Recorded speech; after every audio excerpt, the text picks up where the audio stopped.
मुझे शौक़ था पहले ही घर में अपने आम गेस्ट्स वगैरह के लिए बनाती रहती थी। तो बेटियों की जब शादी हो गई तो उन्होंने ही बेटियों ने मुझे ये आइडिया दिया कि आप घर में ये ऑनलाइन काम शुरू कर लें, घर में भी रहेंगी, मसरूफ़ भी रहेंगी आप इसी तरह।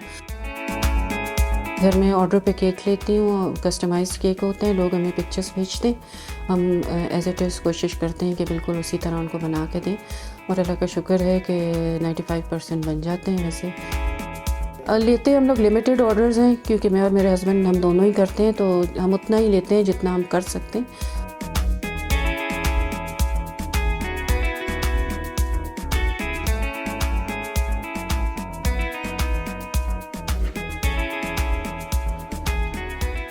जो भी कस्टमर हमसे एक दफ़ा बनवाता है वो ज़रूर आके दोबारा आता है क्योंकि उसको पसंद आता है।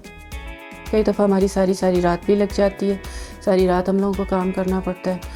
जैसे ईद के दिन होते हैं या जैसे अभी पिछले दिनों वैलेंटाइन डे था, 14 फ़ेब का काम था, काफ़ी ज़्यादा था, वो भी काफ़ी टाइम लग जाता है। सुबह भी जल्दी उठना पड़ता है, रात को भी देर से सोना होता है, तो ये कि करना तो पड़ता है मैनेज फिर ना।